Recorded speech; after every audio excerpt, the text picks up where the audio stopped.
and gentlemen, welcome to another Tripodcast. Well, as always, I'm Crazy Rocky here with Peter and JasonNova, and today we're just going to be doing some, movie discussions and reviews of stuff that we've seen as of late. We saw FNAF over here on our end, as well as we saw A Haunting in Venice. I'm sure we've watched other stuff, so they might come to mind as we continue on. And then, of course, next episode we can probably talk about Marvels and a couple of these other projects that are going to be dropping. But you saw a lot of really brand spanking new things that are. I did. But you guys saw FNAF over, that was out Halloween, wasn't it? Like just Yeah. Yep. last week. We watched I it. saw beforehand that it was getting like but then afterwards all the audience seemed to like it. So I was Yeah. curious if it was actually if it came out good or not. Critics got it So wrong. yeah, the critics did get it wrong in my opinion as well. So when we watched it, I saw the same thing. I saw that like critics gave it a 40%. So going in, my expectations were really, really low, and then when watching it, what it felt like was usually critics ask for there to be less jump scares. However, all of the critics were talking about how like, oh, there weren't that many jump scares, and Five Nights at Freddys is heavily based on jump scares.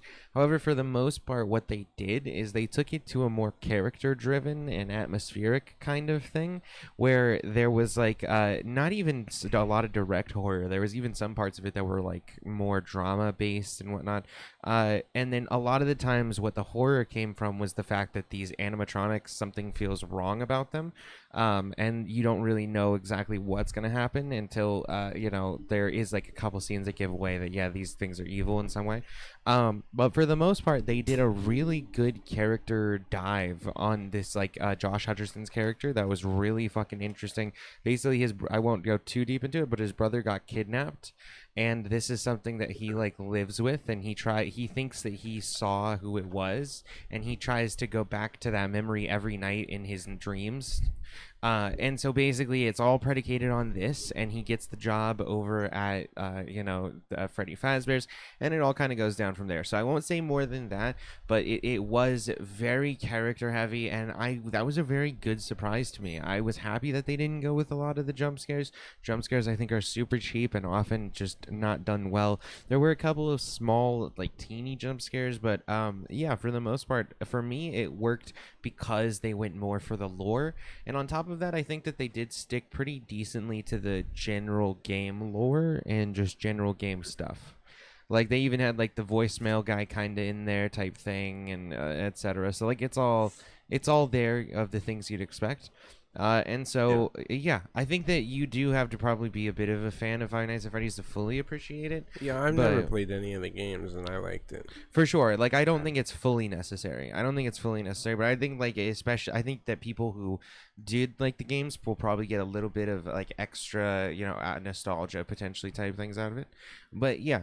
Anyway, so, Jason, what did you think generally of it? The first thing I wanted to say is, so it was a $20 million budget, and it just crossed $200 million at the box office. So whoa, that's pretty crazy. And it's on streaming, so we don't even know. This is what I was saying. We don't know Peacock numbers. Yeah, exactly. And ads.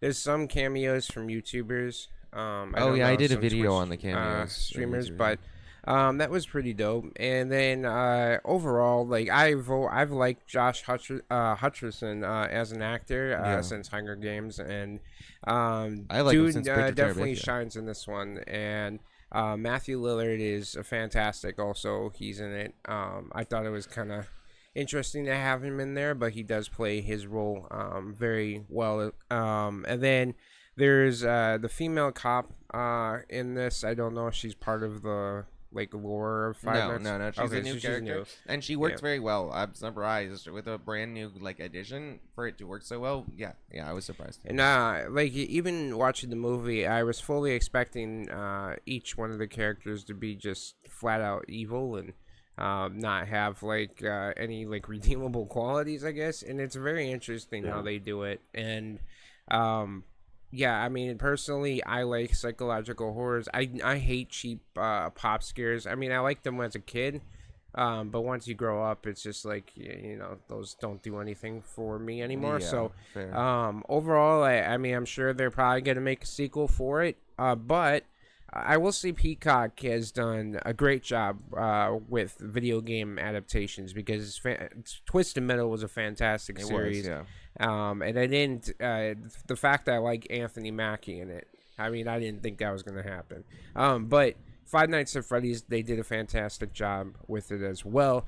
I think Peacock has some of the best content right now. I think they just thoroughly invest a lot of time and energy and find good writers and directors to initiate their projects. So overall, I highly recommend it. It's, I think, just under 2 hours, I believe. It's somewhat of a longer horror movie. But it doesn't feel that long, and it is interesting, kind of this like mystery type vibe to it as well, and it kind of takes you on a roller coaster. So definitely highly recommend. Sounds good. I just wasn't in for some reason towards the end of the month. I think because I saw so many films, I was not in the mood for like all of these Halloween films. Like the 40% is low, but at the same time, I feel like critics always give horror films low scores. Like I think I was super surprised that Saw X got a high score. Usually just any horror film is like 30-40%, and they're like, oh, I don't get horror for some reason, unless it's like elevated horror, like but it's good that it turned out good. I intentionally skipped Haunting in Venice because I hated the Egyptian one. What was it called? Death on the Nile. Listen, that one was so dog shit. The fucking Murder on the Orient was good. I enjoyed that one. Yeah. We watched Death on the Nile. Obviously, Gal Gadot is terrible. The entire thing. If Gal Gadot's in it, it's probably gonna be bad. Yeah, you do. But I will say the thing that brought me back on board with this one is that I did enjoy the first one, and Michelle Yeoh is in it, and she's good. And basically, Tina Fey's pretty good. This one really elevated the entire series because, the shots in it, the cinematography was fucking insane. It was very, very top tier with really varying the way that it told the story, and there was certain shots that it just kind of got more and more insane as it went on. Particularly towards the middle-ish end, there's one scene too where he's having basically kind of this panic attack, but also all these realizations, and so the camera is kind of attached to him almost in a GoPro type sense, right in front of him, so you're kind of following him as he's going through this house and just freaking out, and it really conveys the anxiety of the entire thing insanely well. And on top of that, it was just a really interesting story, and it just did it way better. The acting was phenomenal. Everybody in it was top tier. So this one definitely redeemed it from Death on the Nile, because I do agree with you that the Death on the Nile one was just that one terrible. was really bad. That one was, I mean, I found it just generally it made money, so I'm glad we got this one. But I think the one thing it's go on. Oh, I was just gonna say the one thing with Haunting in Venice, I think immediately in my head, I was like, okay, nothing paranormal is going to happen in this movie. Everything is going to be able to be explained because it's a mystery movie. It's not like a paranormal-based horror type film. Yeah. So, but they do such a great job of convincing you that possibly it could be paranormal. Yeah, and that's part of why I really enjoyed it as well. For sure. Yeah, they do a very good job of making you keep continuing to guess, and then they reveal it in a pretty satisfying way. No, there's not an evil child. This fucking guy over here is so biased against this child for no reason. Where basically this child's father is gone. Spoiler. Well, there's multiple children, so. But and basically he says at the end, "I'll see you soon, Dad." And it's just soon. You're 8 years old. No, what are you going to do? No, again, he's so basically it was more of a heartwarming moment where he's like, "Oh yeah, Dad, I'm gonna see you soon," because he's talking about "Oh, I'll see you one day after, in the afterlife." So he's like, "Oh, I'll see you soon, Dad," and it's this heart-warming moment. But he focuses on "I'll see you soon, Dad." Yeah, which that didn't happen. He just said, "I'll see you soon, Dad." It was he didn't. He didn't do that at all. He's gonna murder everyone. So anyway. Anyway, besides that though, yeah, I'm curious to see. I don't know if that one did this one make money as well. I have no idea. It was very good though. It was perfect for Halloween as well. So just like the perfect timing for it. And generally when it is around Halloween and they release it, I think the only one that really didn't bang was Exorcist the Believer, because that one was apparently dog shit. Yeah, I mean we've had it for a minute and we just haven't watched don't it. feel like watching it. Especially now, like it's gonna be kind of even more difficult to watch it just because now we're past Halloween and into Thanksgiving and Christmas. Yeah, and it's like I don't want to watch that movie, period, let alone around Christmas time. It looks like Haunting in Venice has made 119 million worldwide, so that's pretty against a 60 million budget, so it doubled 120. Good. It's almost at 120 mil. So I mean, they do really only like one set location. Like that's pretty much for the most part. Like, on these movies. So it's easy to understand how it could be cheaply made. Yeah, 100%. We also saw Boogeyman, and I really liked that movie. Yeah, a lot. Boogeyman was really good. The one that came out a while ago. I don't know. When did it come out? It came out in the middle of the year. Okay. But that one was. I don't know if was it a Hulu movie or what? Did Hulu just grab the rights? It was no, it wasn't a Hulu movie, but it was supposed to always go out on Hulu, I think, on streaming. And then what happened was Stephen King watched it and he said he liked it a lot. So then they released it into theaters because also they did a test screening or whatever and just had it like tested very well. It's $35 million budget and it made how much? 82 mil. That's pretty decent. Yeah, it made good money. Although I think Scott Beck and Brian Woods did 90 or fucking 95 or 65. They did that terrible 65 movie. Driver. Yeah, so they're not doing too well. But besides that, it's on streaming for Hulu now. I think there was some parts of it that were like kind of bland, like there were like it was kind of generic in some ways, but for the most part I thought like the acting was really good and it stuck to the original like short story of Stephen King pretty well while also expanding it into a decent like film. And it actually, a lot of the times the issue is that when they have these like short films by Stephen King or short stories by Stephen King that get turned into these long things, they don't feel like they have a right to be, like there's no reason for them to be so long. And it feels like they should just be like 20-minute short films. But this one felt like it was a genuine story. It had like a lot to say. Didn't use a lot of it. This is another movie that just didn't use jump scares, but it created a lot of tension just by the lighting and the atmosphere that it was kind of setting up throughout the movie. I mean, there's one scene where this little girl has like a glowing like orb type ball, and then she kind of rolls it to kind of see the boogeyman in the dark. And there's a couple scenes where she uses it, and I'm just like, that's really, really good use of lighting. So, yeah, it was pretty cool. Yeah. But definitely recommend that one as well. Yeah. So those were the main, I think, ones that we saw overall. They were pretty solid. So, yeah. I watched Goosebumps. Okay. We were upset both I'm not caught up by the FNAF. Okay. Dude, what episode are you on right now? Yeah, what episode? The 6th or 7th or something. Is it finished now? No, one more episode. There's like one more episode. Yeah. Okay. So, I don't know why, but nobody knows why. Okay. All right. Well, I'll quiet down a little bit. But so basically, I'm like relatively happy with how good it's been so far. Like it would have to be pretty atrocious of an ending to ruin like here's the thing. A few good episodes so far. We really liked it all the way through episode 7. Episode 8 just shit on everything. And here's the thing is it's like I like the first 7 episodes so much that there was one question that I should have asked throughout the entire 7 episodes that I didn't ask. And then when it comes around to it, I'm like, oh wait, you guys there's nothing here for this. And then it just doesn't make any sense. So I mean, I'll ask you, Peter. Like, what do you think Slappy's purpose is? What do you think? Like, what is he gonna do? Like, why is it so pertinent? Maybe we missed it. Why is it so important that they stop Slappy? Like, what is he gonna go? It just seems like in a the stupid world Chucky doll made of wood that you can completely break apart pretty easily. Because, like Jason said, in the Goosebumps movies, I mean, isn't the final episode the second part of the living doll? It is. Or was that it's the 8th? Well, this episode 9 is part 2 of this, so it is supposed to be episode 8 and 9 is like one whole.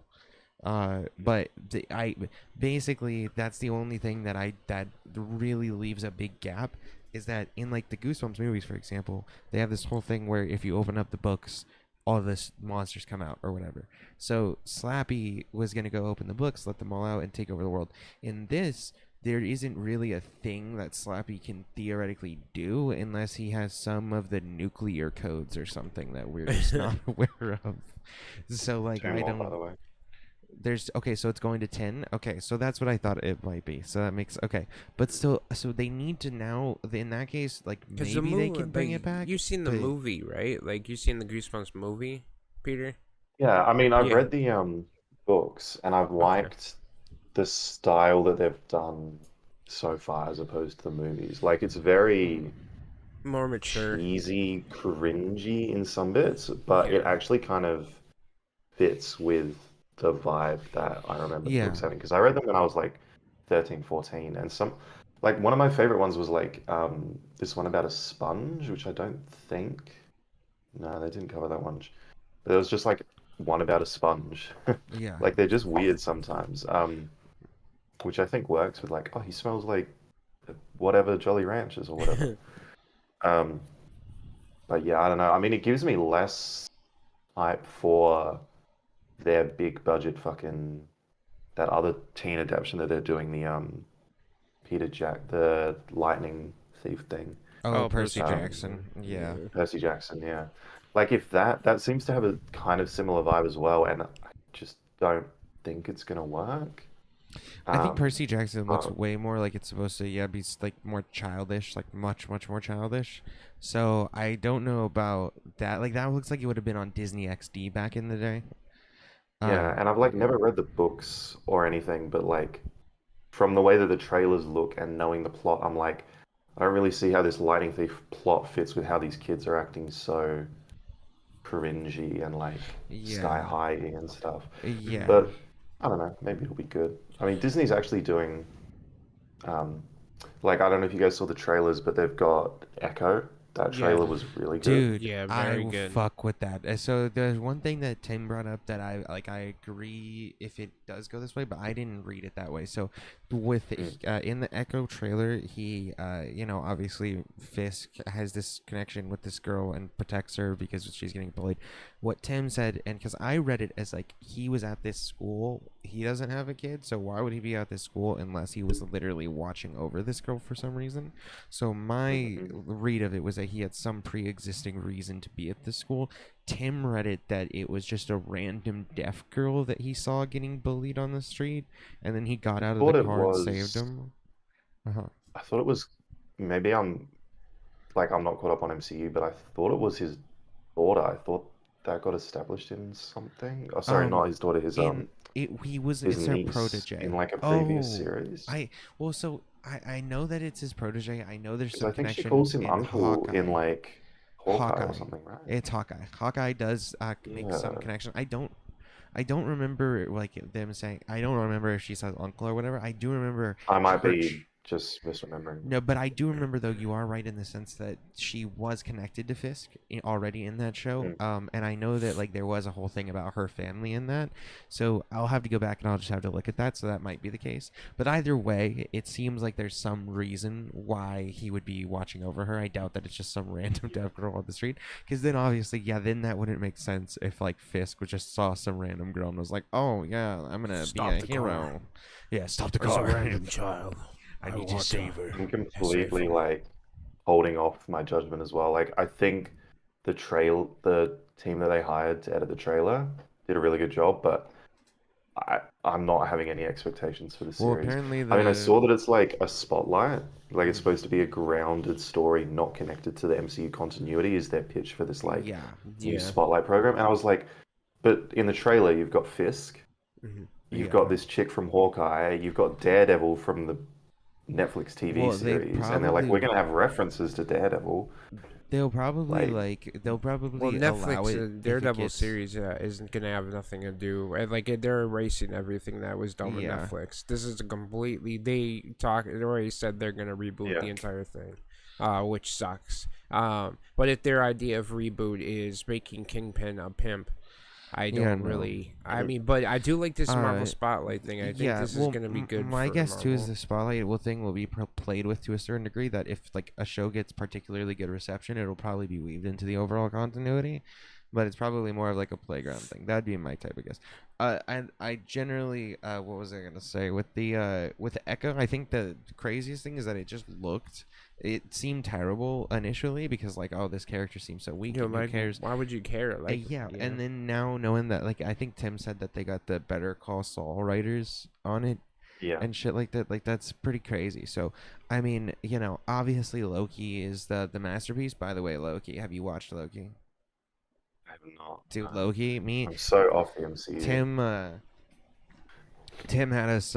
We gave Tim our password so he can watch Loki, and he watched all the way up through episode 5 because they're on episode 5 right now. And the entire time we were just fanboying over it because it is an absolute masterpiece. Still, absolutely continued it. I don't know how they nailed it without the showrunner from season 1, but they nailed it. And then on top of that, there's like a little bit of a horror vibe going on, which is interesting. There's so much good character building. It's fantastic. So anyway, you should watch Loki at some It's point. like That's not amazing. like I haven't watched like any of the. I mean, even Tim I saw tweeted like about spoilers and stuff, but I haven't watched any of the movies in the recent continuity, which I know that the what's it's called, the dude Jason Majors, he's like in a few at least, right? Jonathan Majors. Yeah. So I assumed that I had to catch up on that shit before I watched season 2. Yeah, I mean the only no, thing that it he doesn't- was in is Loki and Ant-Man Quantumania. Quantumania, he's in. And That's the now only the other thing. second season of Loki. Quantumania And that's has not like required. not at all. It has literally. I mean, I'm hoping zero to do Ant-Man with Loki. Quantumania is completely erased from the existence of the Marvel It Cinematic won't be. It Universe. won't be. It won't Because be. it is one of the worst Marvel films It I've won't ever be. seen in my life. It won't be. It's gonna get to. I'm just like getting so turned off on like their fucking, like when I heard that Hugh Jackman was in Deadpool 3, it's like that sounds great. And have you guys heard the new like plot that has been leaked for what they're doing with Deadpool 3? No. The TVA recruits Deadpool and other prime superheroes to create like a team to fight in Avengers Secret War. So they recruit like Hugh Jackman's Wolverine. They recruit like a Spider-Man, people are saying. Maybe Tobey Maguire's is the theory. And they're going to recruit like different superheroes from different films and stuff, basically, to create like a prime Avengers team.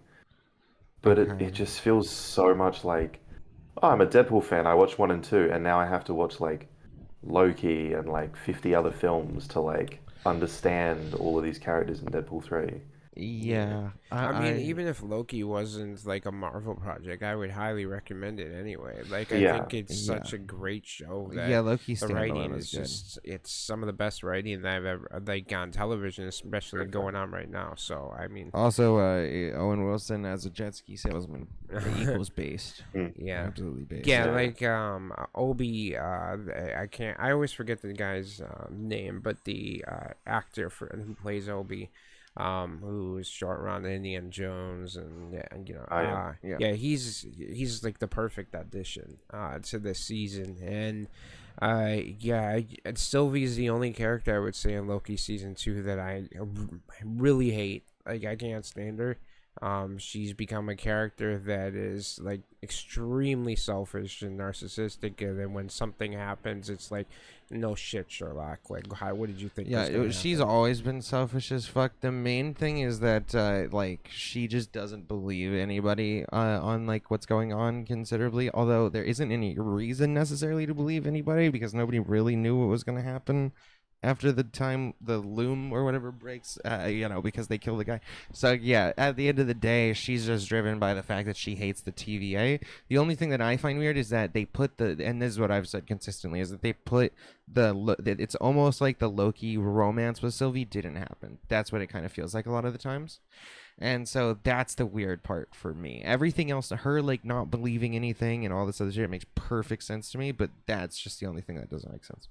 Anyway, it is great though. Jonathan Majors is in there, but he doesn't have like the Kang and fucking Quantumania has nothing to do with anything to do with Loki. So basically right now Loki is for the most part almost standalone. Like it doesn't even seemingly affect Yeah. that much It else. feels like a Marvel spotlight project. Yeah, it does. It really does. The one thing I mean, I've been seeing like kind of articles that are talking about Jonathan Majors, essentially his role being kind of pulled back, and they're potentially more focused on Doctor Doom going forward. Instead, that's one of the rumors that's going around right now. They had a meeting basically just to talk about the executives basically got together to talk about what to do about Jonathan Majors, and one of the theories was, or one of the ideas was to focus more on Doctor Doom or to go to like a handful of other villains. Obviously they've already started building Jonathan Majors. I really do think it would be really hard to just like just say fuck it. And again, like I've said a million times, like Kang is Just recast him. I would say recasting might be the best way to go if you have to do it, because at the end of the day you're going like Kang is a pertinent villain of Marvel. But apparently, like on that exact point, the report that I heard at like Variety, I think it wasn't that they're concerned about the allegations or anything. It was that they don't think the character is good and they want to move from Kang to Doctor Doom regardless of the allegations. I didn't know that part. I don't thought know it if was that's about just the story that they're allegations. putting out there. They might just be saying that to like That's downplay the weird though, allegations. because the character is like again pretty pertinent to the general Marvel comics. So I don't know. I mean, I've only seen him in Loki, and I was like, not. I mean, maybe it's a little hot take, but I wasn't particularly sold on his villain thing. Yeah, As like Thanos. Like Doctor Doom for me seems like a more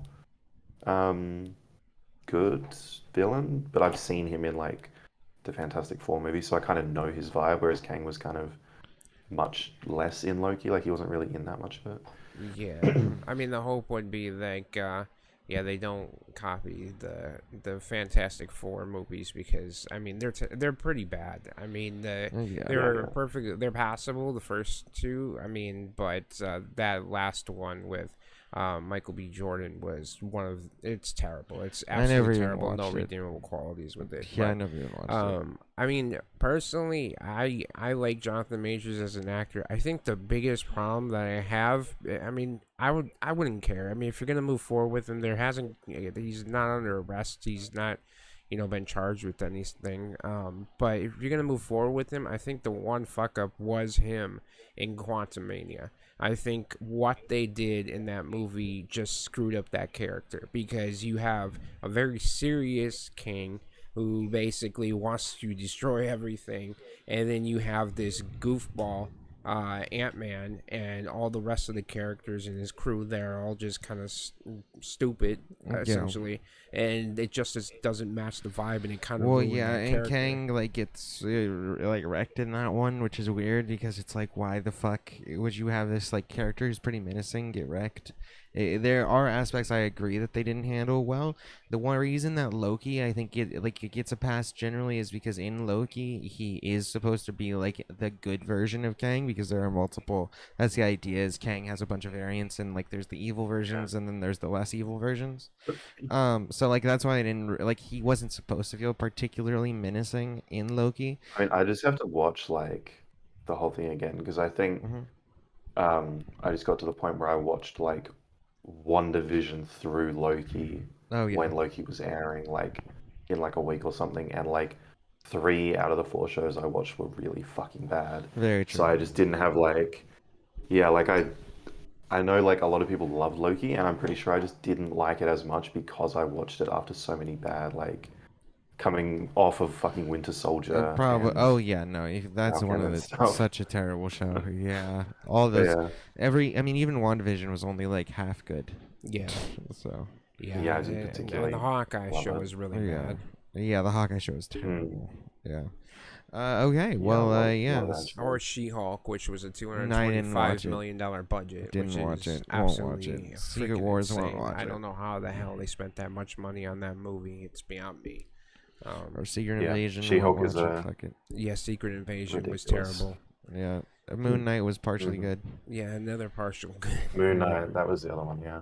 Yeah. But yeah, mostly most of the they did stuff so much from meh. Marvel has been They really did. absolutely meh or just absolutely bad. atrocious.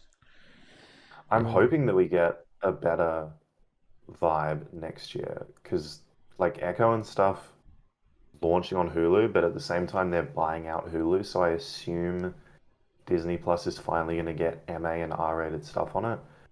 It would be really good if we got some MA and R-rated Marvel shows in the spotlight. Like that's what I would like to see, and like unconnected from the universe, just like do some cool stuff. Yeah, like Yeah, Echo because like looks Loki's like the an only HBO thing that I'm gonna show. watch. Yeah. Like Loki, there's so much MCU stuff that like people have said like is good or not good or whatever, but I only want to watch Loki because it's completely disconnected. Yeah. Whereas I'm not gonna sit down and like I can't watch through the films up to Shang-Chi because I just do not want to watch the other films related, even though Shang-Chi's kind of good. It's just not worth like such a Shang-Chi's time good. investment. But fucking especially Black Widow and all these other movies, they're just so mid. Was So, Deadpool part of X-Force? I think that's what it was. It was like something in okay. So maybe that's But then they killed off all the because you had brought X-Force. up that they're basically recruiting like their not Daredevil, Deadpool for like a team or whatever, and that's the only team Yeah. I can think of as X-Force that he's been associated with. So they might Yeah, go well, in it that seems like direction. they're just trying to allegedly from the report I saw, they're just trying to do like the world's biggest crossover where they're gonna have like Tobey Maguire Spider-Man in Secret Wars, but also Deadpool, Hugh Jackman. Apparently, the rumor that's linked to it is that they're bringing back like Tony Stark and stuff, but Yeah, an I heard alternate that. timeline version of him. Yeah. So they're just going to bring in like all of the all of the popular characters from everything that they own, I reckon. It probably won't be Tobey Maguire's Spider-Man. They might even like recast a Spider-Man, honestly, because Sony has the rights to that. They might just say fuck you and like make their own new Spider-Man or something, I could see. But it sounds like they're just trying to set up this like Avengers film that's going to have like 50 million fucking characters. Like I heard they're bringing in people from the X-Men films that Hugh Jackman was in, but not Hugh Jackman. Like no one knows who yet, but they're bringing in another X-Men as well. I wonder, So it'll be interesting to see. I wonder at what point, like Hugh Jackman's Wolverine, at what point are we kind of being placed in the timeline? Allegedly after Is this Logan. okay? So the Phoenix is already done. Like they've already done that. Then Apparently, if that's the okay, how did he become young again though? Like if it's the same timeline well, I as think Logan after Logan or whatever. yeah, it might be some weird thing like Days of Future Past or something. I just know that Sean Levy said that this iteration of Wolverine is going to be canon with Logan as well. So it might just be maybe they'll just put Logan in the far future. I mean, we or did something. see Patrick Stewart as Professor Xavier in Yeah, Doctor we did. Strange. So I could see that, that's similar timeline, basically around there, before There is Professor Xavier died. there is a version of Wolverine that time traveled, isn't there? Like back in time, like he had all of his memories from the future, but he ended up back in like X-Men Apocalypse or something. Yeah, Cable was. That fucking X-Men timeline's so confusing. Well, Cable was a villain that essentially could time travel. I don't. I don't know if they're gonna. Cable was in Deadpool too, I believe. Was it Cable? Yeah. Okay. So, but he has the ability to time travel and everything. And I mean, the whole reason why they did time travel in the first place was because the Sentinels had taken over and completely killed all the mutants and destroyed everything. And so they're gonna really have to carefully choose where they place this timeline because everything could be royally fucked up if they don't do it right. And I mean, it's kind of fucked up now, but it could get far worse. And they're gonna have, I just don't like the idea of them bringing Tony Stark, Robert Downey Jr. back. I've been against it. I think you destroy how much impact his death had. Yeah, I But think it I'm would be really stupid. worried that they're gonna do like recasting. Because it's like if we're doing like a prime version of Tony Stark, they could just cast fucking Timothy Chalamet, like some 20-year-old actor, and be like, this is the 20-year-old Iron Man from another universe where he became Yeah. Iron Man super early. Yeah. Yeah, I mean But Timothy they could do that. Chalamet. Don't. I couldn't see Timothy Chalamet as Tony Stark. I think they'd have to get a new fresh actor, to play. Yeah, But yeah. Just That's some usually what random. they Because do. I mean, it seems like the rumor is they're going to use Sam Raimi's Spider-Man in Secret Wars, like that timeline. But I can't imagine they're going to have Tobey Maguire lead Secret Wars as the star of the movie. Like, I imagine they'll probably just cast someone that looks kind of like a younger version of him and just be like, yeah, this is Sam Raimi's Spider-Man when he was 20 or whatever. yeah, Maybe. well, one of the things I don't think I don't know. They might be able to borrow Venom, I guess, from Sony. But one of the things that in the Spider-Man 2 video game, Harry becomes Venom. So and that was something that was never done in the comics. It's brand new. Insomniac Games created the story with him as Venom. So they could potentially do that in Marvel and have him be Venom and Tom Holland still remain Spider-Man. I mean Tom Holland's still young enough. So, but we'll see. I guess. The shitty thing that I feel like keeps happening with Disney, maybe they won't care now that they own Fox and stuff, but when they had the old films, I feel like a lot of their planning around the MCU was to get deals with Sony, and I know they haven't done a deal with Sony, and Sony is making 3 new Spider-Man films. So I feel It's a lot like of Spider-Man. the way that they cast I feel like Kevin Feige isn't going to cast Tom Holland's Spider-Man in Secret Wars if Sony doesn't sign a deal with them.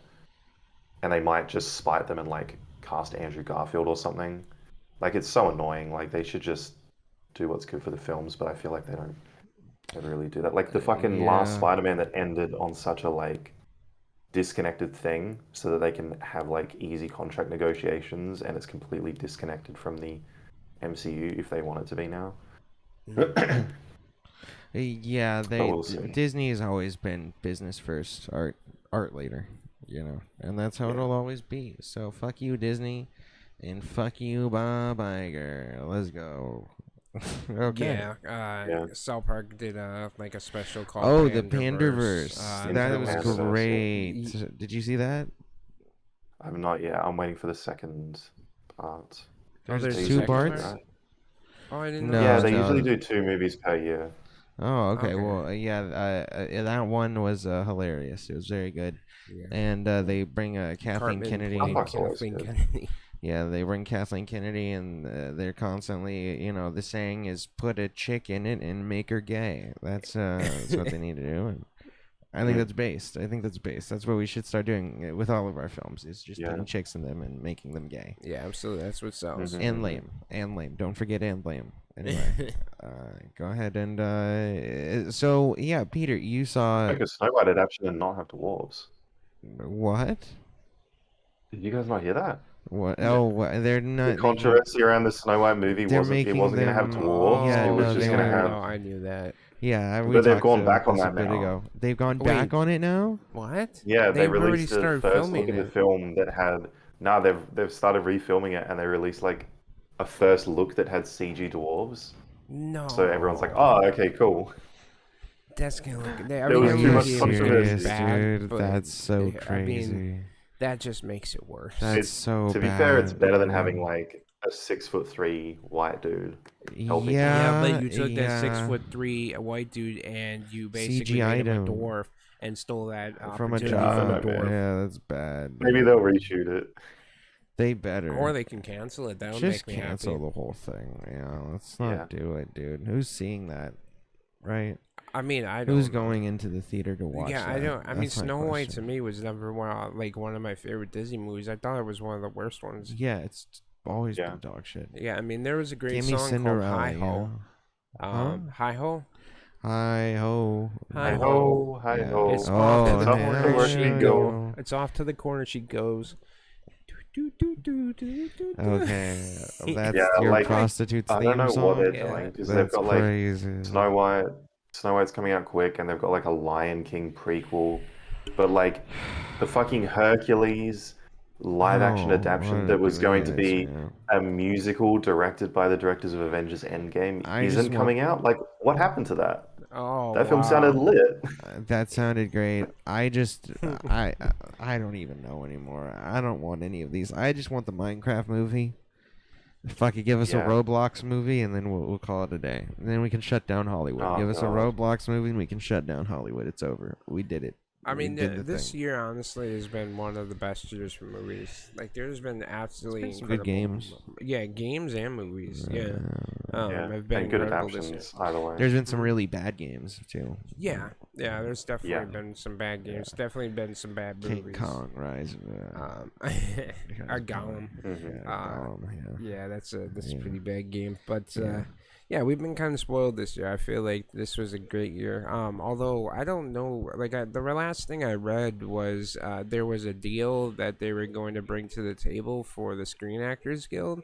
It was like one The like studios gave them a last deal, apparently. I don't think they accepted it.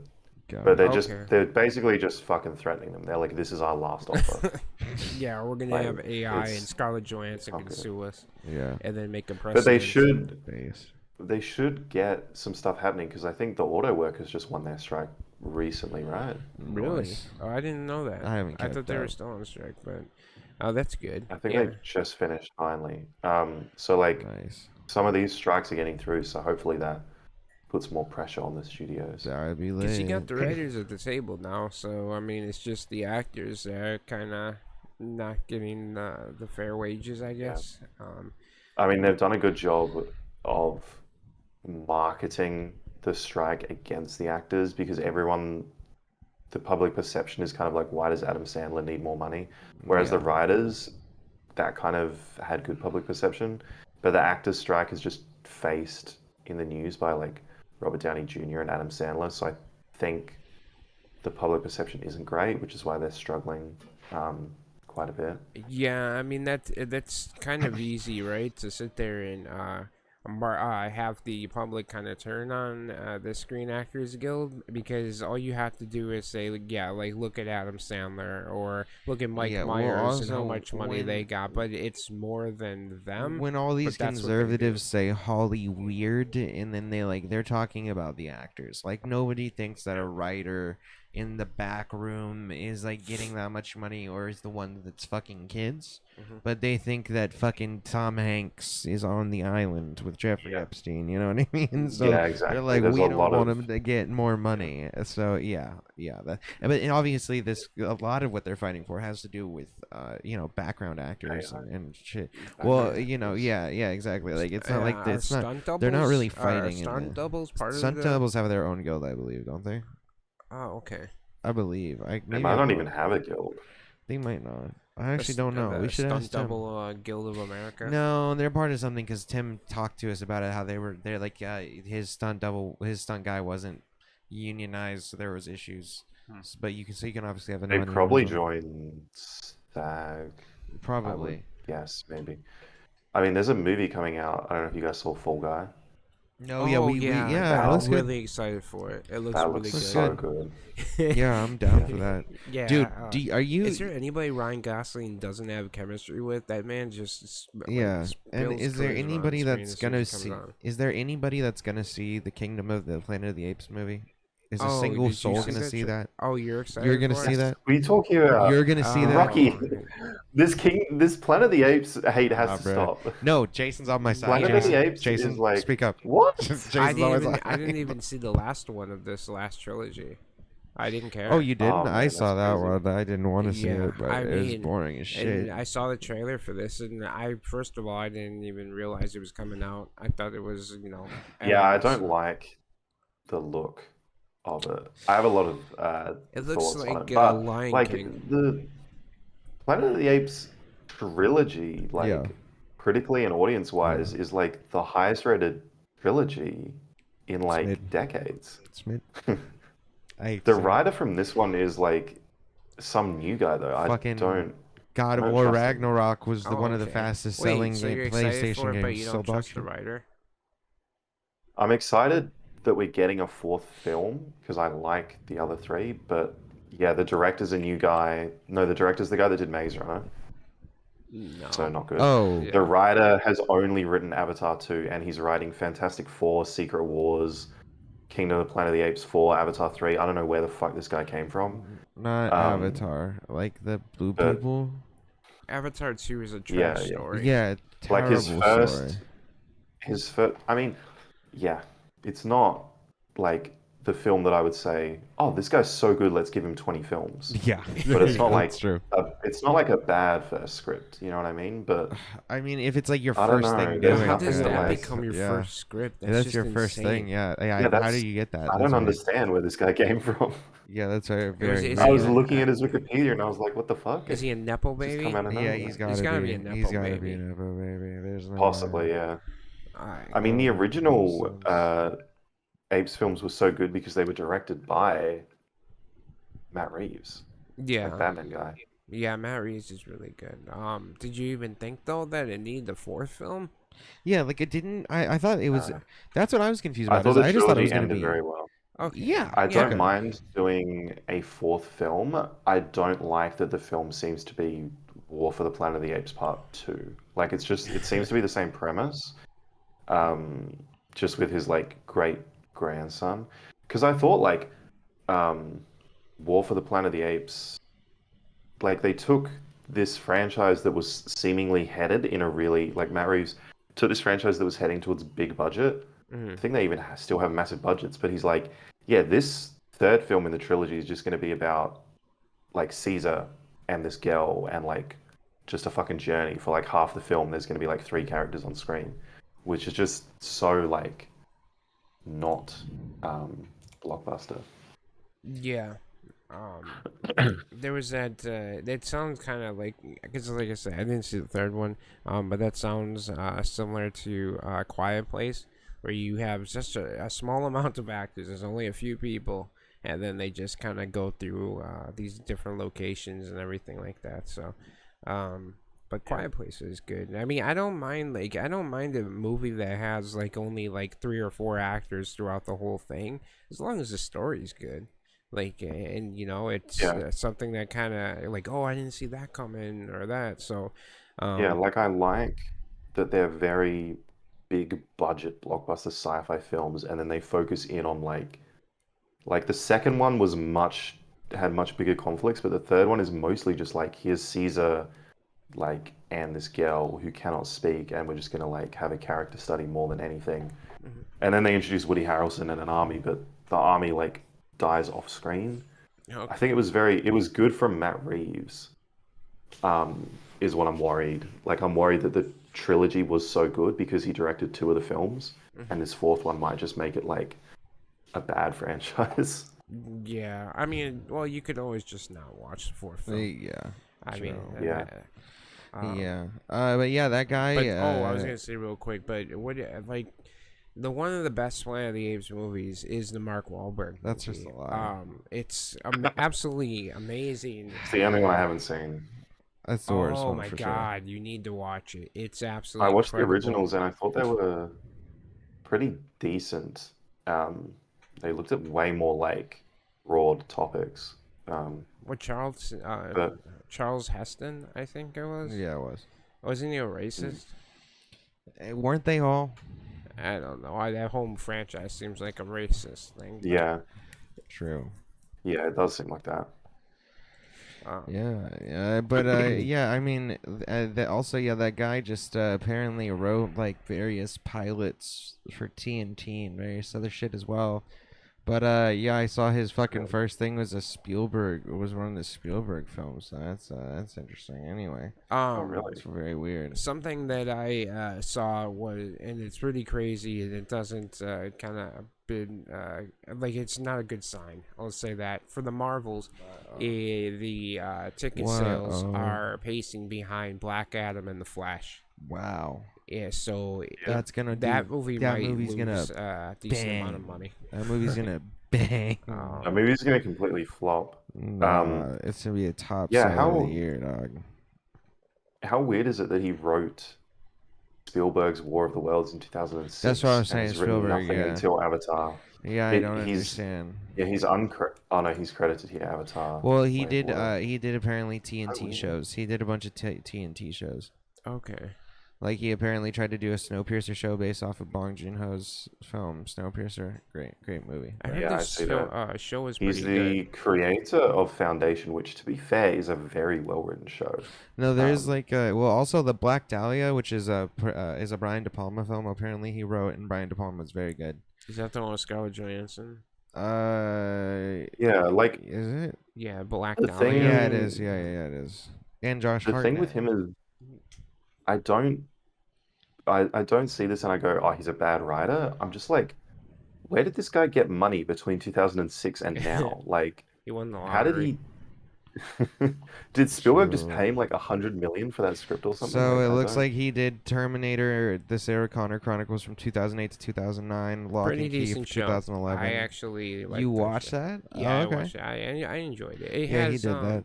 So he did a bunch of TV it has, shows. Lena Headey, is her name, right? Okay. From let me click. Game from of Game of Thrones. Thrones. Yeah, she was the Yeah, star. I mean, Oh, okay. hopefully Yeah. he's that. as good a writer as they're hoping. Because I mean, he's doing the Planet of the Apes trilogy, the Avatar trilogy, Star Trek, and Fantastic Four. So he better So be fucking good. wait, they're doing another Planet of the Apes trilogy? Is that what we're saying here? Or... Wait, so this is gonna be I assume so. Yeah. 6 I hope movies? to There's no God way not. that- I hope to there's no way God Disney's done this just to do one film. No. Especially the way that it's- To me, it feels like It episode 7, where they're kind of is, just- sorry. they're just rehashing the best. They're like, War for the Planet of the Apes was the most well received. Let's just redo that plot again, Mhm. Yeah. and then they're gonna do more films. That's my assumption. Well, so I'm looking at Kingdom of Um, the Planet of the Apes on Wikipedia, right? And then there's a future tab. And then it says, Yeah, in yeah. June 2022, it was reported that Disney and 20th Century Studios plan for Kingdom to be the first of a new trilogy of the Planet of the Apes films. Yeah. Wow. Great. I mean, the original I wanna series was like die. 5 or 6 films I as wanna well, die. but Yeah. they haven't adapted any of it. Like this one seems like it's setting up the first Planet of the Apes movie finally, because humans can't speak in this one Uh-huh. fully. So they could realistically just remake the original 80s series, but hopefully better. I don't know. Yeah, I mean, we'll see. I mean, I probably will only watch it just because so we talk about I it. But won't. I mean, I'm as soon as I watched the trailer, I was like, first of all, why? And then second of all, like I asked why again because I was like, why would I watch All the this? visuals in the trailer looked bad as well. Did you guys like? Yeah, the they Yeah, apes, look other bad. than the yeah, They main look look ape, terrible. terrible. bad. They look terrible. I Like, think they way yeah, worse. I think Andy Serkis must have kept the technology and just said like, "Fuck you if you're not going to let me produce this film." Wait, he owns 'Cause- that technology? That's my only like theory for why it's because I know he like pioneered and developed a company to do apes, Oh, so I did he? assume What? maybe he just has the tech for that. Because I Andy think he was, Serkis like, pioneered second unit. CGI apes. Because wasn't like the same tech? Yeah, he was, for Gollum. Like his, I mean, think so. Yeah. Well, he did all of that stuff, but when he did Apes, he was a star in the first film, but then he was a producer, executive producer, and second unit director for the other two. Okay. And I think he started up his own company, and then he went and directed Jungle Book using his company. Okay. So I think he has more of that technology because it looks like it's not even using the same rendering technology. Like the fur just doesn't look as good as it did 5 No, it years looks ago. terrible. Because that was one It of looks the really things that flat. I can say about the trilogy, the original trilogy, was essentially the CGI was absolutely amazing. It Yeah, it was looked very very good. very detailed. It looked very very real, and that was one of the was things a that bit they dark kind of in a used lot to of scenes, pitch but the yeah. movie. Like, hey, you can't tell if it's real or not. But Yeah. this as soon as I saw it, I was like, wow, yeah, the CGI just looks absolutely terrible in comparison. And I Yeah, don't know dude. how it got that bad, but that doesn't bode well for the movie. No, it I doesn't. mean, if you Yeah. were because I mean, if it was just a sneak peek, I'd be like, well, they're probably still working on the CGI, but this seems like they're not, and that's just Yeah. not good. Yeah. No, it's That's not. literally what I thought, and then it ends and it says Memorial Day, and I was like, "Oh, Memorial Day must be like towards the end of next year, right?" And I googled like, "When is Memorial Day?" And I was like, "Oh fuck, it's so soon." Yeah, Yeah. yeah. Yeah, The the only other thing I've seen that I wanted to talk about was Poor Things. Like Okay. that comes out, I think in 4 weeks, right? December 8th, Yeah. um, That's all in right. America. Yep. That film is very fucking good. That film is probably going to win a couple of awards this year. Um, Okay. Emma Stone, did she win anything for The Favorite? She deserves to win something for this. Like her performance is fucking fantastic. Really? Okay. The set pieces are insane. I haven't watched any of Yorgos Lanthimos's other films, so I don't know how this like compares or like the style of it. Got it. But it's such a like wacky film where it's like such a dark tone and stuff, and yet people were just cracking up at so many scenes. Like Willem Dafoe is fucking very funny in this. Based. Yeah, it's got 95% of Rotten Tomatoes. Yeah, no, that film looked amazing. yeah. He also, so Lanthimos did The Lobster. He did, I believe, The Killing of the Sacred Deer. Yeah, Favorite, great yeah. film. I barely remember it, but I just remember I loved it when I watched it a while back. And so basically, he's done a lot of good stuff that's more in the psychological horror or in the like surrealist realm. So yeah, this looked What like it would was, yeah, I feel like this is like a kind of comedy, definitely surrealist like a surrealist dark comedy. drama, like It not says sci-fi. not like a coming of Surrealist. age. Is there like definitely Surrealist sci-fi? dark dramedy. Is there like a coming of age term for like a female, like a feminist coming of age? Because that's what it Not- is, but like Not I think they just necessarily, call them no. all just, Just coming of age. Yeah. I don't think there's any It would be it's like feminist a coming of age, but yeah. yeah. a period piece. It's like an empowering film. Like I saw it with a couple. No. Wait, did you? I said like the only genre I can think of is like a period It's not piece. a period piece. That's most definitely not what that genre would There's be. Uh-huh. there's the trailers don't really show much either. No, they There's don't, like a yeah. lot of R-rated raunchy stuff in this, Oh, is which there? Okay. is surprising. I didn't expect that what's her name? Emma Stone was like Yeah. gonna like I was surprised by how much she did in this film. Was she fully nude? Yeah. Yeah? Okay. A couple of Interesting. a lot of times for a lot of screen time. Really? Oh, Um, wow. Okay. She did more beyond that than I've seen like any famous actress do. So fucking props to her because it fits the character, but like kind of stuff that I wouldn't expect someone to do when you're like already famous. Yeah, like Jennifer Lawrence being fully naked. So 10 times more. Yeah. Yeah. Yeah, I think Lanthimos, the one thing is that he's always, like, I've never heard anything bad about him. I've heard a lot of bad things about a lot of the surrealist directors, like, especially a lot of the, like, for example, Lars von Trier, like, molested several people. Like, there's, like, all Jesus. sorts of, real fuck I mean, shit. Lynch has never done anything. No, but Lynch is also one of the rare base feminist ones where he, like, sees a lot, like, even his films have he a has lot of feminist female messages. empowerment. Yeah, exactly. So Yeah. I think that, like, Like that's... it's definitely just a very interesting film to watch. I think women are going to get like it's going to become one of their favorite films. It's one of my favorite films, but I feel like it's going to be a lot of women's like favorite film ever, just from the premise of like I mean, I think it's shown in the trailer that it's like Frankenstein-y, right? Yes, it is. Yeah. Like a woman that has to learn her place in the world. So Yeah. it's just a very like feminist female story. But I still liked it quite a lot. How did And it's like? very fucking funny. Did you see it at like a festival, or? Yes, yeah, I saw it at the Adelaide Film Festival in a packed theater, and it was quite a good experience. Everyone was cracking the fuck up, Okay. and then everyone clapped at the end. Was interesting. Yeah, no, that one definitely, that's kind of the vibe that I got. Seemed like kind of a coming of age story to a degree about like this woman who was like either put together or brought back from the dead or something like that, but with a fresh like memory like wipe. That's what it seemed like to me. I'm just throwing out. You don't obviously don't verify anything, but I'm Yeah. just like this is what my read of it was. So like I definitely going in expected it to be like her, because there's like, especially how she like twirls around in the like trailer and stuff like that. It just seems very whimsical in the way that she treats it, and she seems like a she Burton film. A little yeah, bit? to a degree. Yeah, I could The see set like pieces did feel very very Burton-y, Burton. I can see that. Okay. Yeah, 100%. I'll have to show you the trailer. I think I showed it to you I before. I'll watched show a it to you new again. trailer Uh-huh. after seeing the film, and I realized the theater I watched in was like a really, really old-timey theater. Okay. Oh, I that's think cool. it wasn't a That's very sick. digital display because I Yeah. remember thinking like, oh, it's cool that this black and white scene is it's got the fuzz static. What do you call that? Like but I was like, oh, that's a Noise. cool choice. A Yeah. noise. It's got a lot of noise. Yeah. But then when I watched the trailer, there was no noise, and I was like, oh shit, my theater just had noise in it. That's what okay. So I need to rewatch it because the trailer that I saw recently that they released, I was like, wow, I thought it looked fantastic, but it looks Yeah. so much better in the trailer, like full color and stuff.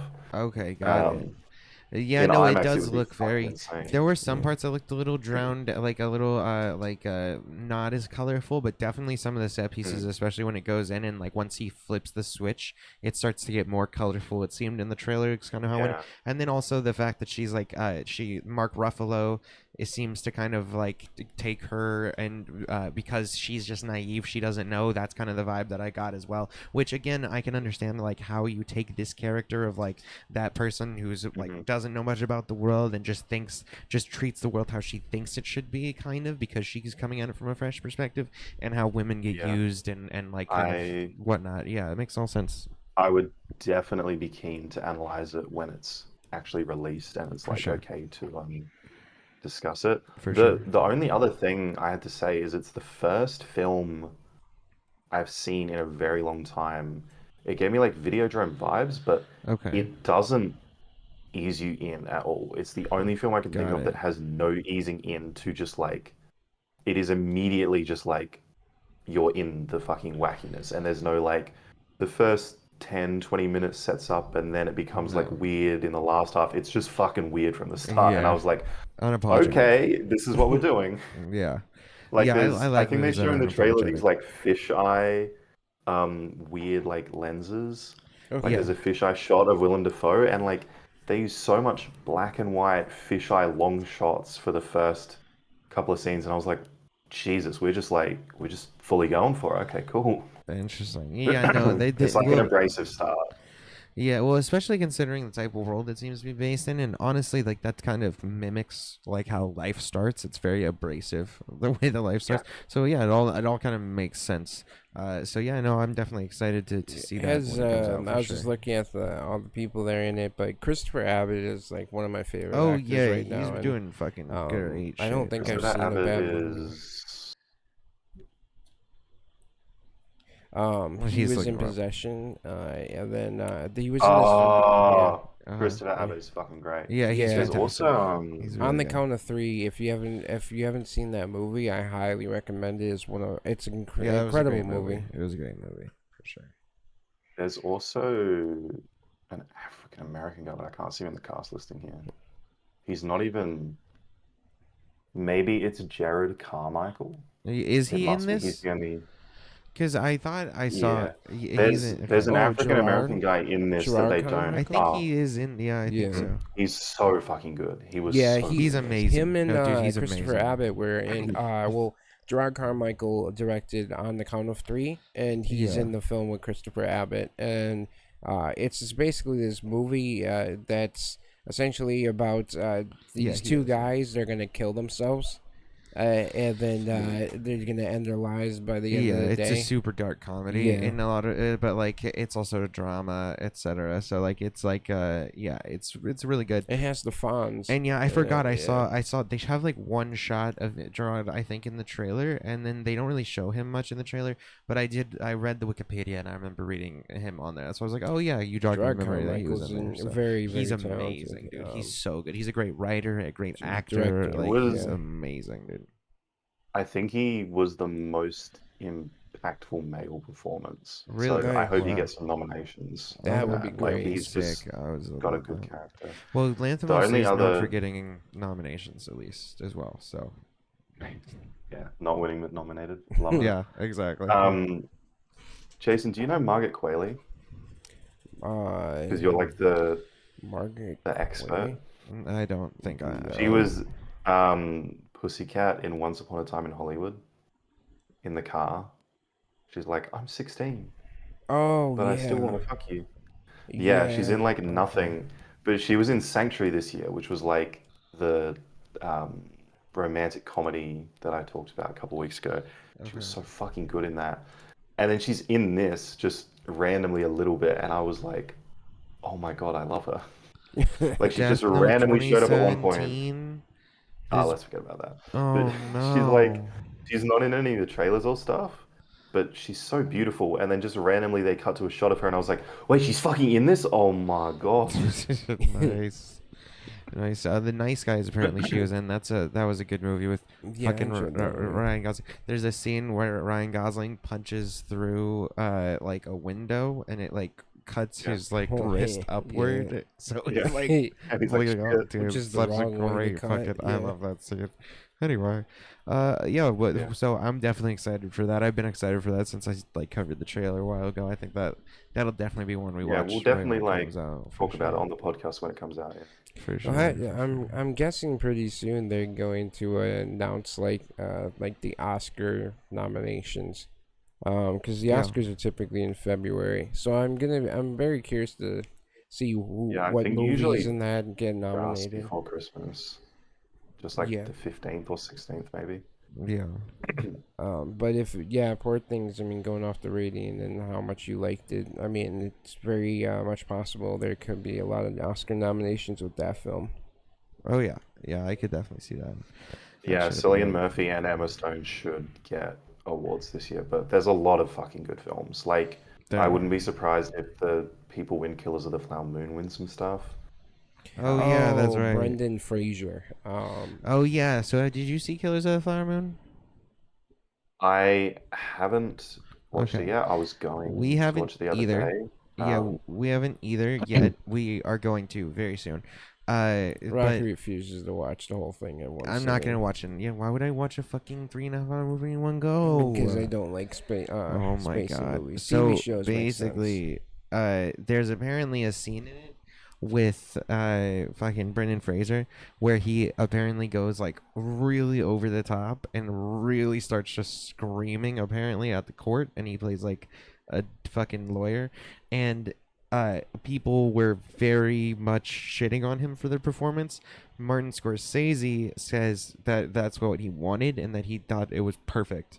And there were Yeah. even some, when I made a video about it, people in my comments said that, like, oh no, that they really liked it and that it was good. So we haven't seen it yet, so I can't really speak to it.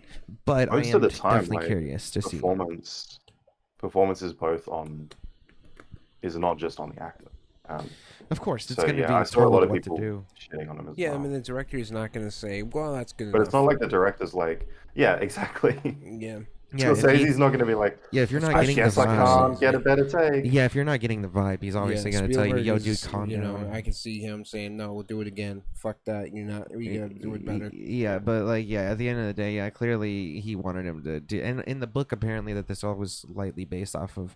There's literally a scene where the fucking lawyer yells at the court. So like, it's technically, I guess, historically accurate as well. So generally speaking, it seems to be correct. But yeah, people I probably are going too hard on him. I would imagine it just really depends. I don't know, because obviously when you have him next to Robert De Niro and Leonardo DiCaprio, who are pretty serious and intensely good actors, it's easy to like start comparing and then make it. So I think you have to look at it with a fresh eye. a lot of the time as well. Exactly. And so that's why when you have somebody come like over the top, it'd be like having Nick Cage next to them. It's just weird, to a Yeah. degree. Yeah, But Nick I think- Cage but I mean, if that's usually what it has a calls different for, vibe than everyone else in the movie. Very true. Very true, because he doesn't know how to act. But speaking of Robert De Niro, we watched a movie called Hi Mom. That's the last thing we'll talk about here. Yeah, that's what I Okay. hit that. So, yeah, we watched a movie called Hi Mom.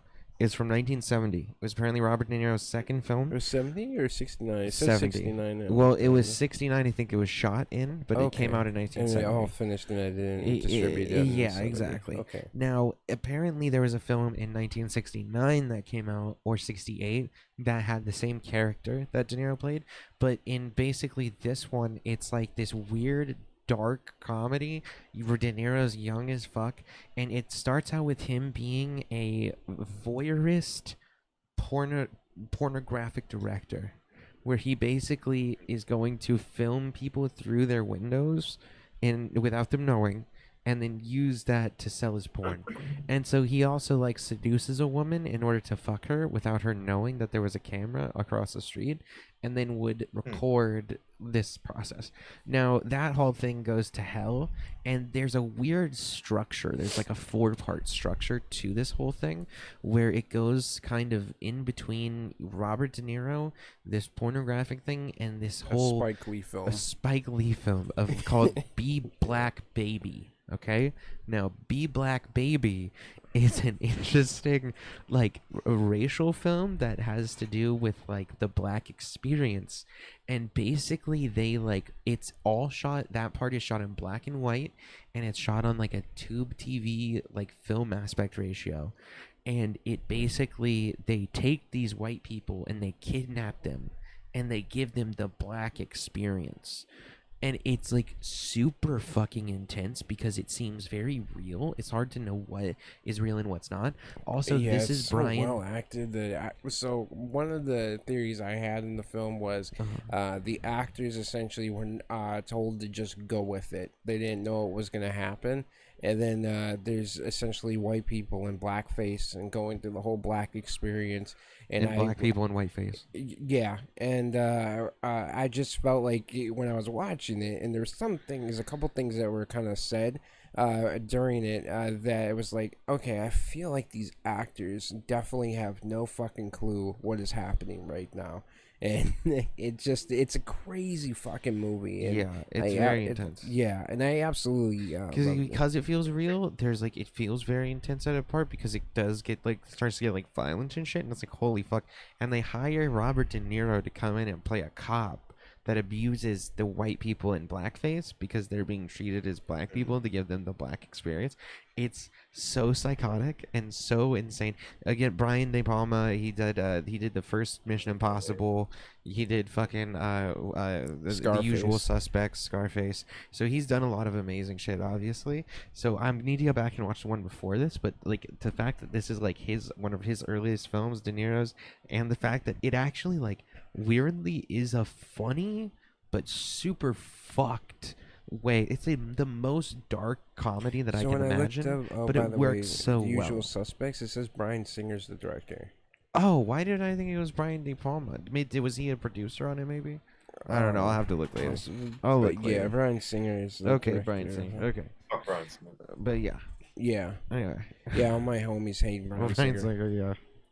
Anyway, but I yeah. also saw The Royal Hotel, Saltburn, Anatomy of a Fall, and The Rooster were the 4 ones that were like, along with Poor Things, were the like big ones that I thought were really good. For people to check out. I think they should all be out December, January-ish. So. Okay. Cool. Definitely write those down so we remember those. Royal Hotel, because real quick, I got some negative comments about Royal Hotel. So you like Royal Hotel? Yeah, I mean... Okay. Maybe I have to rethink it. But, like, it was like the Australian premiere of the Australian film. So definitely a different vibe. I think people were. I think it's out in Europe, which is a weird place to release it. That is a weird place to release it first. Yeah, I think the only thing that I got was that somebody said like they didn't like the ending or something. It led up to an ending that they didn't care for or something like that. But yeah, I'll definitely. It'll be interesting to review all the films when they actually do drop for sure. In coming weeks. Yeah, 100%. All right, well, ladies and gentlemen, you can go ahead and follow Peter over down the description if you like. You can also follow us also, down in the description too. We have Twitter and Instagram that'll pop up during the outro, and then also if there's anything else you want us to discuss, like any movies you want us to review or give a watch, let us know in the comments down below. Yeah, leave us some comments and we can do that. Subscribe, do all that good stuff, and also let us know if you saw like any of these films that we've discussed, if you saw FNAF, etc., and if you're a fan of them, if you like them, if you dislike them, or if we have any opinions that you think are fucking stupid, then press the dislike button and tell us that we're idiots. See that fun little animation. All right. See ya. Full animation down below. All right. I will say last words. Yeah. Last word is RoboCop Rogue City is actually a weirdly fun game. good game. I was surprised. Yeah. Shouts out. Great. Yeah. You can throw people through windows out of tall buildings. It's very throw fun. computers at them, and It's very fun. It's a fun game. Cool. All right. Well, ladies and gentlemen, we'll see you all in the next one. Today's news. 3 little pigs have just built a house of straw. You ain't blowing down. No, you ain't blowing. Say you ain't blowing down shit. Said I up and I buff just to blow the walls down. Expose another wall just to keep me on the ground. I ain't trying to take a live, I'm just trying to stay around. But these demons in my head, yeah, they never backing down. Said I up and I buff just to blow the walls down. Expose another wall just to keep me on the